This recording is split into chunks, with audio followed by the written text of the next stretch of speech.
India Legal presents Courts Roundup.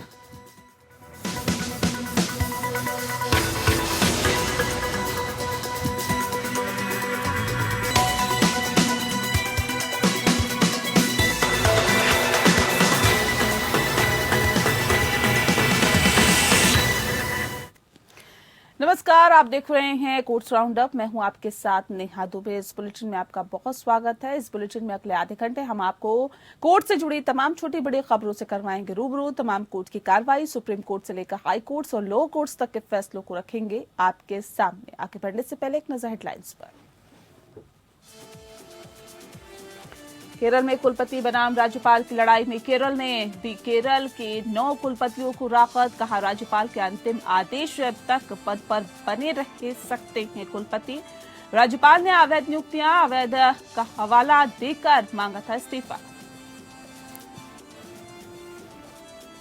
निजी medical कॉलेजों और डीम्ड विश्वविद्यालयों में 50% सीटों की फीस सरकारी फीस के बराबर रखने की मांग पर राष्ट्रीय चिकित्सा आयोग को नोटिस जारी। सुप्रीम कोर्ट ने आयोग के फैसलों को दी गई थी चुनौती।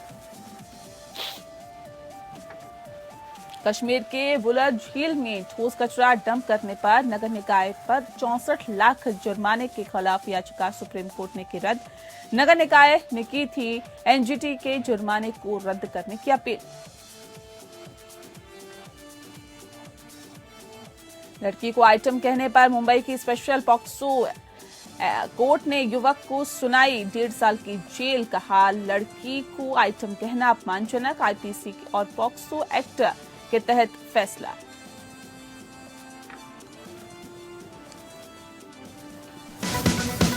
India Legal presents Courts Roundup.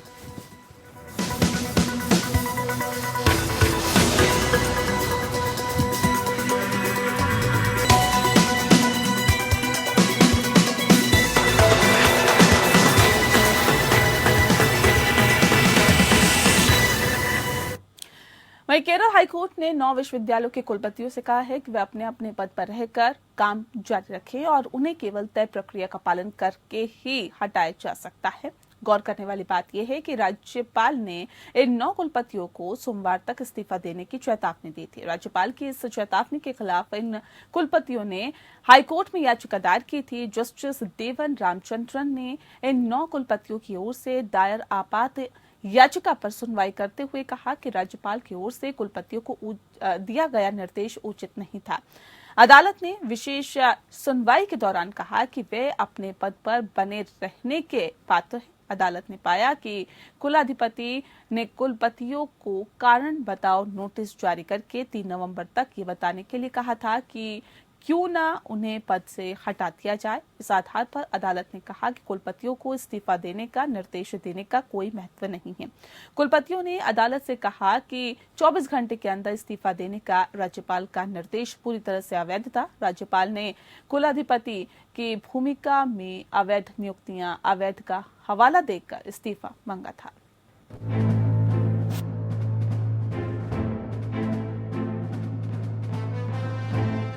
Kerala high court ने केरल के 9 विश्वविद्यालयों 9 कुलपतियों को राहत दी है। 9 कुलपतियों को केरल के राज्यपाल आरिफ मोहम्मद खान ने इस्तीफा देने के लिए कहा था। केरल हाईकोर्ट ने कहा कि जब तक कुलाधिपति कारण बताओ नोटिस के बाद अंतिम आदेश जारी नहीं करते, कुलपति अपने पद पर बने रह सकते हैं। कोर्ट ने 23 अक्टूबर को जारी राज्यपाल के पत्र पर आपत्ति व्यक्त की, जिसमें कुलपतियों को मंगलवार सुबह 11 बजे तक इस्तीफा देने के लिए कहा गया था। कोर्ट ने कहा कि किसी को इस्तीफा देने के लिए नहीं कहा जा सकता। जस्टिस देवन रामचंद्रन की एकल पीठ ने आदेश में कहा, ये कहने के लिए ज्यादा फैसलों की जरूरत नहीं है कि किसी को इस्तीफा देने के लिए नहीं कहा जा सकता है। कोर्ट ने कहा कि एक उचित जांच किया जाना चाहिए था, खासकर जब याचिकाकर्ताओं के पास उनके तथ्यात्मक परिदृश्य की विशिष्ट मामले थे। कोर्ट ने पक्षकारों के सभी तर्कों को खुला छोड़ दिया है, जिसमें ये तर्क भी शामिल है कि राज्यपाल के पास कार्रवाई शुरू करने का कोई अधिकार क्षेत्र नहीं है। राज्यपाल ने इस आधार पर इस्तीफा मांगा था कि कुलपतियों की नियुक्तियां अवैध थी। राज्यपाल ने सुप्रीम कोर्ट के हालिया फैसले का हवाला दिया जिसमें APJ Abdul Kalam technological university के वीसी के रूप में डॉक्टर एमएस राजश्री की नियुक्ति को इस आधार पर रद्द किया गया था कि सर्च कमेटी ने 3 से 5 नाम के पैनल के बजाय कुलाधिपति को केवल 1 नाम भेजा था। निर्णय का हवाला देते हुए राज्यपाल ने कहा कि अगर गैर कानूनी तरीके से पैनल का गठन किया गया तो कुलपति की नियुक्ति शून्य होगी। उच्च न्यायालय के समक्ष कुलपतियों ने एक तर्क दिया कि कुलपतियों के इस्तीफे का निर्देश देने के लिए कुलाधिपति के पास कोई वैधानिक शक्ति नहीं है।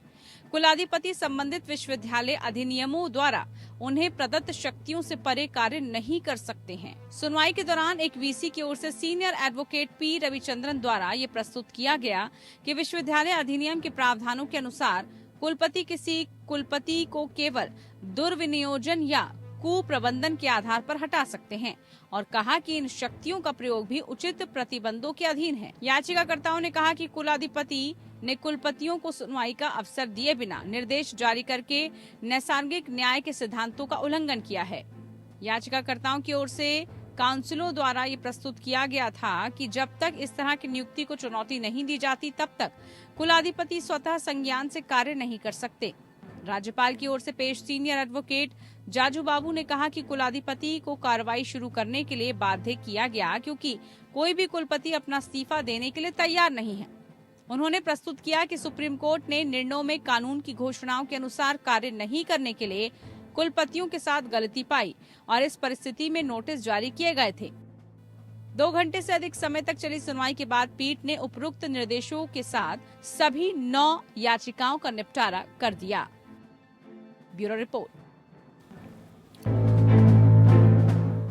वहीं सुप्रीम कोर्ट ने राष्ट्रीय चिकित्सा आयोग या एनएमसी के फैसले की वैधता को चुनौती देने वाली याचिका पर नोटिस जारी किया है, जिसमें कहा गया है कि निजी मेडिकल कॉलेजों और डीम्ड विश्वविद्यालयों में 50% सीटों की फीस उस राज्य और केंद्र शासित प्रदेश के सरकारी मेडिकल कॉलेजेस की फीस के बराबर होनी चाहिए। याचिका में संबंधित राज्य और केंद्र शासित प्रदेशों में सरकारी मेडिकल कॉलेज में नोटिस जारी किया।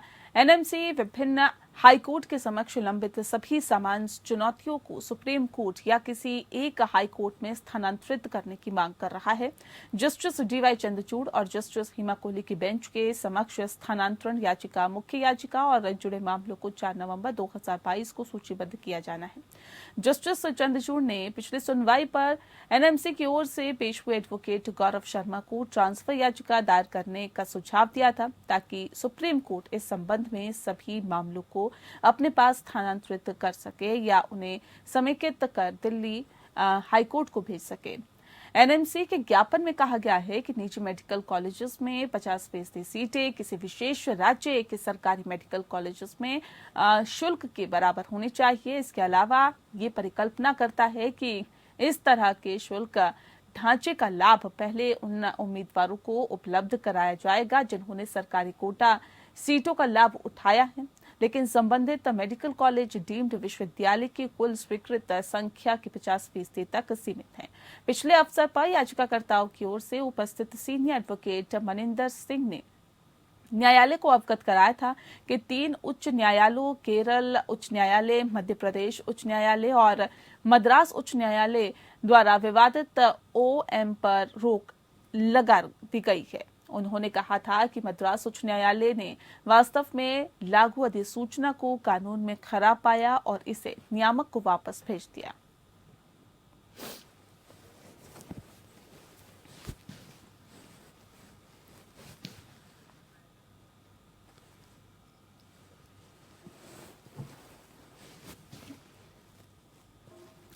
वहीं सुप्रीम कोर्ट ने कश्मीर में वुलर झील के जल ग्रहण क्षेत्र में ठोस कचरे की डंपिंग से संबंधित मामले में उस अपील को खारिज कर दिया जिसमें नगर निगम बांदीपोरा में 64,21,000 रुपए के जुर्माने के जम्मू कश्मीर राज्य प्रदूषण नियंत्रण समिति के आदेश में नेशनल ग्रीन ट्रिब्यूनल ने हस्तक्षेप करने से इनकार कर दिया था। जस्टिस अजय रस्तोगी और जस्टिस सीटी रवि कुमार की पीठ ने आदेश में कहा है कि नेशनल ग्रीन ट्रिब्यूनल द्वारा पारित आदेश में हस्तक्षेप करने का कोई आधार नहीं मिलता। दीवानी अपील खारिज की जाती है। स्थानीय निकाय के मुख्य कार्यकारी अधिकारी द्वारा दीवानी अपील दायर की गई थी। पिछले साल 21 अक्टूबर को एनजीटी के अध्यक्ष जस्टिस आदर्श कुमार गोयल की अध्यक्षता वाली पीठ ने राज्य पीसीसी के आदेश के खिलाफ एक चुनौती की सुनवाई करते हुए कहा था कि ये निर्विवाद है कि नगर निकाय ठोस कचरा प्रबंधन नियम 2016 के मामले में वैज्ञानिक रूप से कचरे का प्रबंधन करने में विफल रहा है। राज्य पीसीसी द्वारा पारित आदेश में हस्तक्षेप करने से इनकार करते हुए प्रधान पीठ ने कहा था कि जुर्माने की राशि का उपयोग राज्य पीसीबी और जिला मजिस्ट्रेट बांदीपुरा की संयुक्त समिति द्वारा समय सीमा के साथ एक कार्य योजना तैयार करके पर्यावरण की बहाली के लिए किया जा सकता है। योजना 2 महीने के भीतर तैयार की जा सकती है और निर्धारित समय सीमा के भीतर क्रियान्वित की जा सकती है। वुलर झील एशिया की दूसरी सबसे बड़ी ताजे पानी की झील है। फरवरी 2021 में राज्य पीसीसी ने कहा कि जिला मुख्यालय बांदीपुरा के पास और जलवान नाला के पास वुलर झील के जल ग्रहण क्षेत्र में नगर समिति द्वारा बेतरतीब और अवैज्ञानिक तरीके से ठोस कचरा लगातार जलवान नासू साइट पर डाला जा रहा है। दिल्ली हाईकोर्ट ने कहा है कि आस्था के सवालों का जीवन साथी चुनने की स्वतंत्रता पर कोई असर नहीं पड़ता है। आगे कहा कि जीवन साथी चुनने की स्वतंत्रता अनुच्छेद 21 का एक आंतरिक हिस्सा है। जस्टिस अनूप कुमार मेंदिरत्ता ने कहा है कि ऐसे मामलों में जहां जोड़ों का कानूनी रूप से अपनी मर्जी और इच्छा से विवाह किया जाता है, पुलिस से कानून के अनुसार तेजी से और संवेदनशीलता के साथ कार्य करने की अपेक्षा की जाती है। हाईकोर्ट ने आगे कहा कि कानून के अनुसार शादी के लिए अपनी पसंद का जीवन साथी चुनने की स्वतंत्रता भारत के संविधान के अनुच्छेद 21 का एक आंतरिक हिस्सा है। यहाँ तक कि आस्था के सवालों का भी किसी व्यक्ति की जीवन साथी चुनने की स्वतंत्रता पर कोई असर नहीं पड़ता है। व्यक्तिगत स्वतंत्रता का सार अदालत ने अपने आदेश में 3 जमानत याचिकाओं पर टिप्पणी की है, जो कि एक महिला के परिवार के सदस्यों द्वारा दायर की गई थी, जिन्होंने पिछले साल दिसंबर में उनकी इच्छा के खिलाफ शादी की थी। उनकी शिकायत के अनुसार उनकी पत्नी के परिवार के सदस्यों ने दंपति का अपहरण कर लिया, उनकी पिटाई की और उनके निजी अंग को भी कुल्हाड़ी से काट दिया। अदालत ने कहा कि बहन की कोई सक्रिय भूमिका नहीं थी और हालांकि मां और दादी दोनों पर हमले में शामिल होने का आरोप भी लगाया गया था।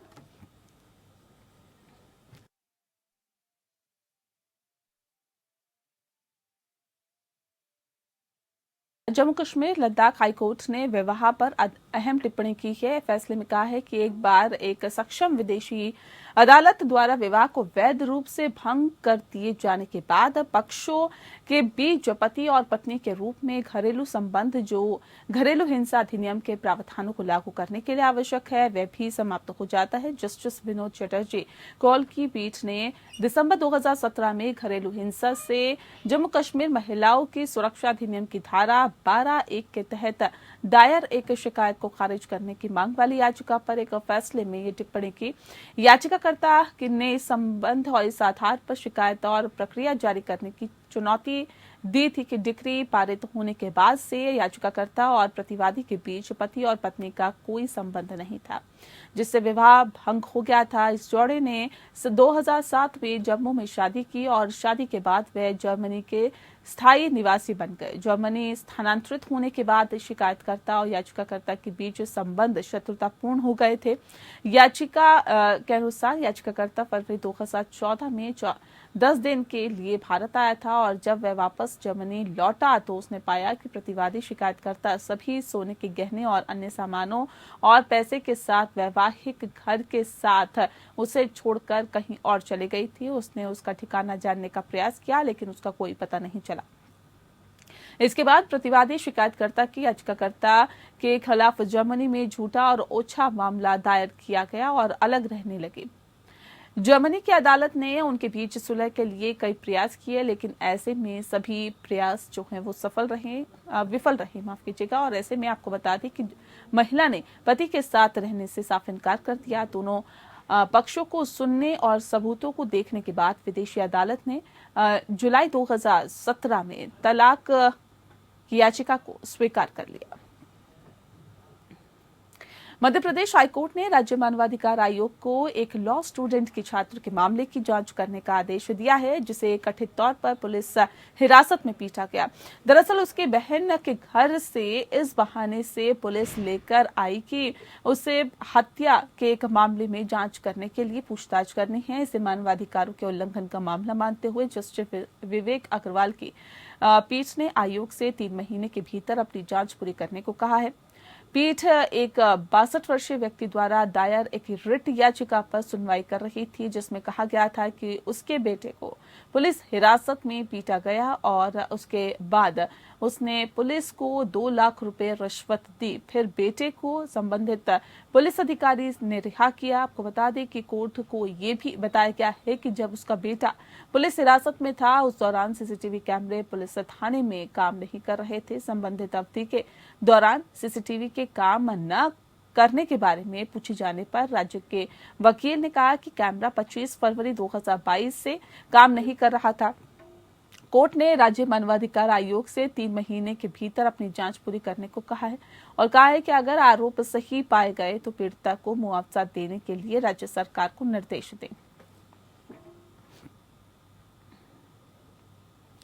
राजस्थान हाईकोर्ट के साथ ही आपको बता दें कि क्रॉस एग्जामिनेशन के दौरान ही बचाव पक्ष के वकील को थप्पड़ मारने वाले पुलिस कांस्टेबल को 25,000 रुपए DLSA के अंदर जमा करने का निर्देश दिया है। पुलिस कांस्टेबल ने कोर्ट में बिना शर्त माफी मांगी।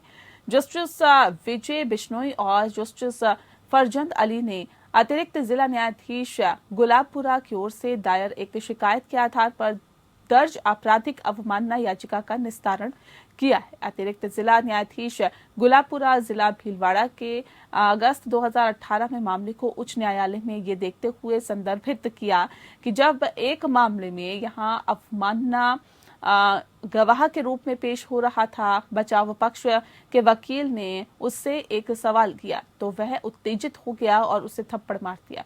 गवाह का बयान पूरा नहीं किया जा सका और कार्रवाई को स्थगित करना पड़ा। अवमाननाकर्ता ने जवाब दाखिल करके अपने कृत्य का बचाव किया। बचाव पक्ष के वकील ने उसे धमकाया था और जरा शुरू होने से पहले उसकी धुन पर नाचने के लिए दबाव डाला था और सुनवाई के दौरान वकील उसे भड़काने के लिए अपने पैरों से मार रहा था। उसका एक मामला था कि बिजली कटौती का लाभ उठाते हुए वकील ने गवाह के पैरों पर जोर से लात मारी, जिसके परिणाम स्वरूप उसके पैर में चोट लग गई और उसे गहरा दर्द हुआ और गुस्से में आकर उसने बचाव पक्ष के वकील को धीमे से तमाचा मारा। बताया ये भी जा रहा है कि बाद में अदालत की कार्रवाई के दौरान वह बिना शर्त माफी मांगने के लिए तैयार हो गया और अदालत से अनुरोध किया कि वह इसे स्वीकार करे और उसके खिलाफ शुरू की गई अवमानना कार्रवाई को वापस ले लिया जाए।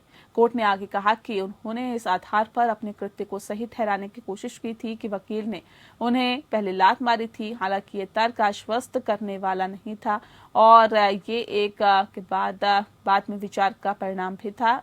इसके साथ ही अवमानना याचिका का निपटारा किया गया। अपराध के लिए दर्ज की गई शिकायत को रद्द कर दिया गया। हालांकि कोर्ट ने स्पष्ट किया है कि 228 IPC के संबंध में कार्रवाई जारी रहेगी।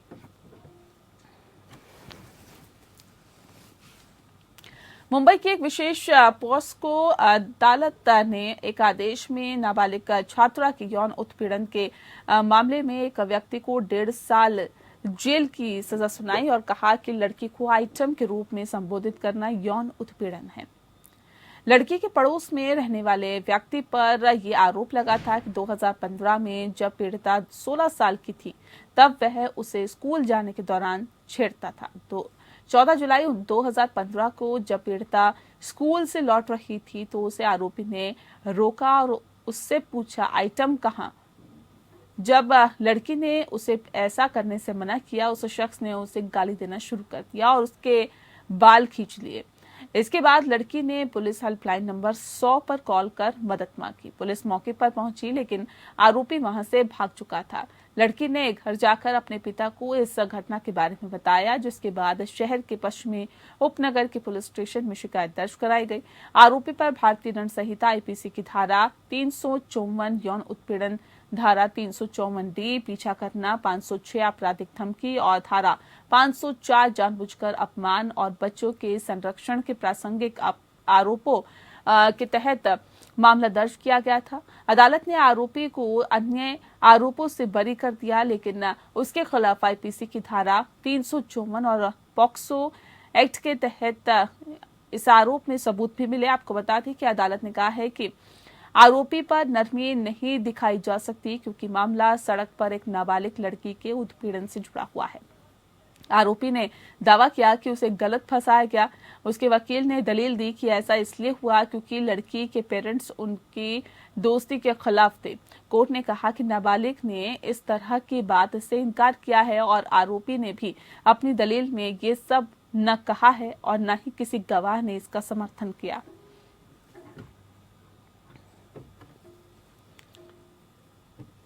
पुणे जिला न्यायालय ने अपने द्वारा पहले जारी एक नोटिस को वापस ले लिया है, जिसमें महिला वकीलों से खुली अदालत में अपने बाल नहीं बनाने के लिए कहा गया था।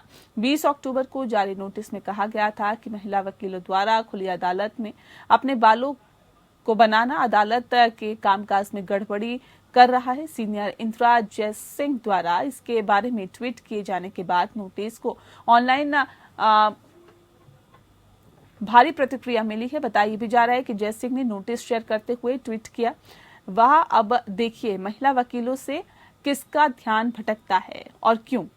कई यूजर्स ने नोटिस को महिला विरोधी और नीचा दिखाने वाली महिला करार दिया। दरअसल आपको बता दें कि एक व्यक्ति ने टिप्पणी की, पुणे जिला न्यायालय में रजिस्ट्रार न्यायालय प्रशासन को सार्वजनिक स्थानों पर इस तरह के अपमानजनक नोटिस डालने के बजाय महिला वकीलों के लिए पर्याप्त कॉमन रूम उपलब्ध कराना चाहिए। हो सकता है कि वकील जो इतनी आसानी से विचलित हो जाते हैं, उन्हें पहले स्थान पर अदालत में नहीं होना चाहिए। एक अन्य उपयोगकर्ता की टिप्पणी की जयसिंह ने आज ट्वीट कर बताया कि नोटिस वापस ले लिया गया है। और इसी के साथ कोर्ट्स राउंडअप में इतना ही। नमस्कार। India Legal presents Courts Roundup.